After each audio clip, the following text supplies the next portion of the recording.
Who's that? Commander Claw. Who's bad? Commander Claw.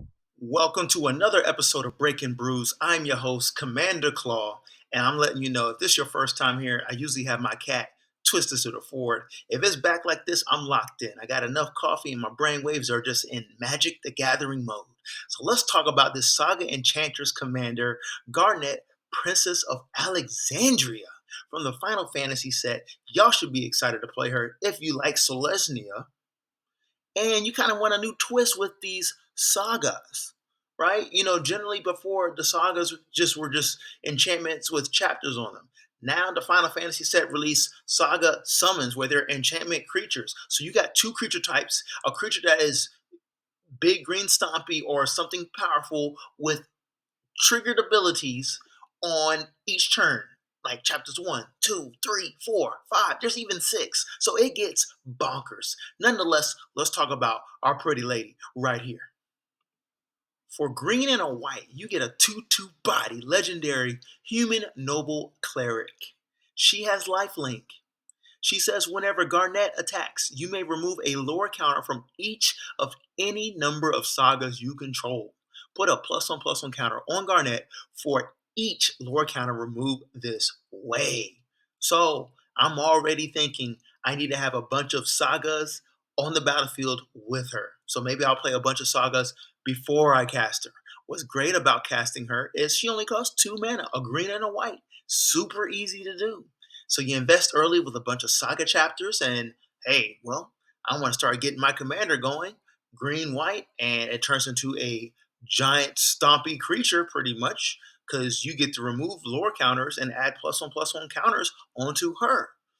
However, what I have not mentioned yet is when you remove a lore counter from a saga, it goes back to the previous chapter. So on the following turn, where it says remove uh, whatever chapter and do this ability, guess what? You get to do that ability again. So it gets ugly.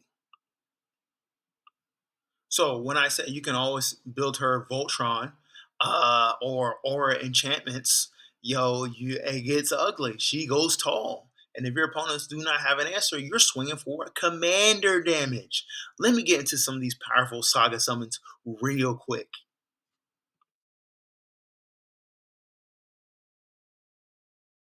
Okay, let's talk about these real quick. Summon Fenrir for 2 and a green. It is a 3/2 enchantment saga wolf. As a saga, it says Chapter 1, Crescent Fang. Search your library for a basic land card, put it onto the battlefield, tapped, and shuffle. Cool, we get the mana ramp.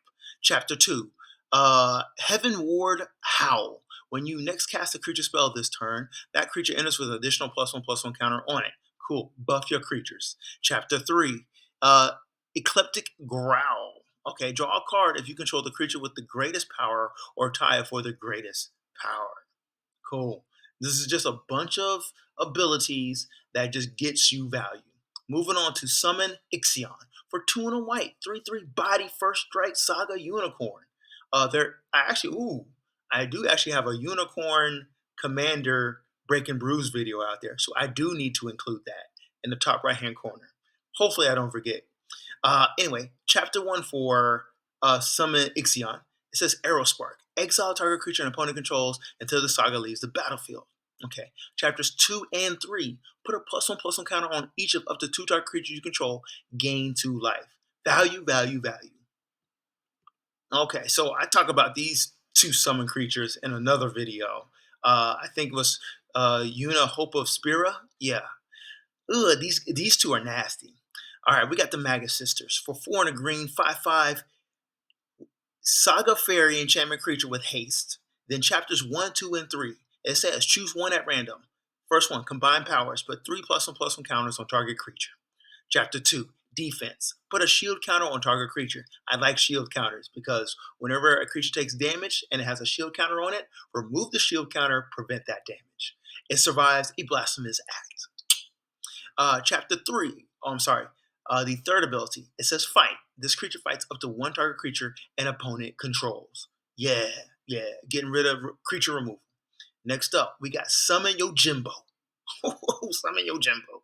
3 white vigilance, I believe it's a 5/5. My screen's in the way, so I can't really read it. Anyway, chapters 1, exile target artifact, enchantment, or tap creature an opponent controls. Ooh. Chapters 2 and 3. Until your next turn, creatures can't attack you unless their controllers pay 2 for each of those creatures. Come on, man. Chapters 4. Create X treasure tokens where X is the number of opponents who control a creature with power 4 or greater. All these Saga summons say value, value, value, value, value, value, value, value. Moving on to supporting commanders.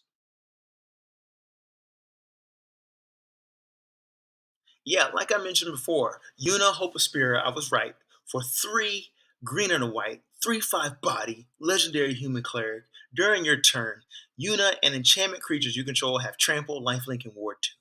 All those saga summons I just described, imagine if they have trample, lifelink, and ward 2. They are staying on the battlefield. Your opponents better have a farewell. Otherwise, they need to counter them when they're being casted. That's it. Anyways, back to Yuna. She says at the beginning of your end step, return up to 1 target enchantment card from your graveyard to the battlefield with a finality counter on it. If a permanent with a finality counter on it will be put into a graveyard from the battlefield, exile it instead. Awesome. This is a reanimator for all those enchantments that you're going to be playing anyway. What do you know? Moving on to another super, not old school, but it's definitely got forgotten. And now it's gotten some love, Commander. All right, go back into your Kamigawa box. Satsuki the Living Lore. A green and a white, 1/3 body. Legendary, human druid. All you gotta do is tap her. Put a lore counter on each saga you control, activate only as a sorcery. Why you should add this commander in there? Because you get to control which chapter ability you want to start utilizing. Ooh, maybe you want to go to chapter 4 when you just casted that saga on, whatever the scenario. You're trying to get to chapter 4 and it's just like it's powerful ability. That's where she gets really nasty. Then, uh, y'all get what I'm saying. Her next ability, when Satsuki the Living Lord dies, choose up to 1. Return target saga or enchantment creature you control to its owner's hand. Return saga card from your graveyard to your hand. This card is a win-win. If it has to be exiled. That's it. It has to be exiled. If it does not get exiled, you're getting one of these triggers, and you just reanimate, recycle a saga or an enchantment, either from your graveyard or back into your hand from the battlefield.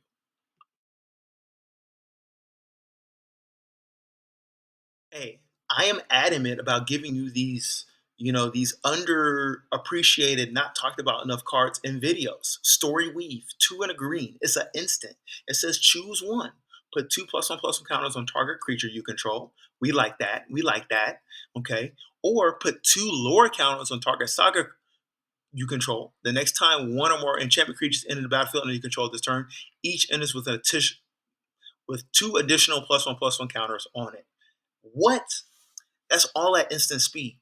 All that instant speed. So imagine these saga summons coming with 2 +1/+1 counters on it and an additional 2 lore counters. Like what? What? What? You get to go to your chapter 4 or chapter 5 faster. Moving on. So I am super excited to tell you about this card because it has human synergy. And guess what? Your commander is a human. Let's talk about the Cloaked Cadet here. 4 in a green, 2/4 body, human ranger. He has the ability training. It says whenever this creature attacks with another creature with greater power, put a +1/+1 counter on this creature. Whenever one or more +1/+1 counters are put on one or more humans you control, draw a card. This ability triggers only once each turn. This is good because, yeah, you can attack with Cloak Cadet and another creature, put a +1/+1 counter on him, you get to draw a card that turn. Okay? Or Garnet, her ability, whenever she attacks, you remove a lore counter and you put a +1/+1 counter on her. Get to draw a card. Where it gets really good is there are a bunch of instant speed spells or abilities that just add +1/+1 counters on other players' turns. So you can get to draw a card. Let me tell you one card here. Karn's Bastion. It is a land. Tap it for 1 colorless. Or tap 4 mana and proliferate. And this is where you get to add a +1/+1 counter on a creature or creatures on other players' turns, allowing you to draw that card. So think about this. In green white, to be able to draw cards, it's tough. But for 4 mana, you're going to be paying that to draw a card. So 4 mana, draw a card, and buff a creature, great value. Moving on to the end. So thank you for watching this video on Garnet, awesome, and Selesyna Enchantress Commander. Let me know if there's any other cards that you suggest when you are deck building her. Otherwise, thank you for watching the video. I'm out. Commander Claw.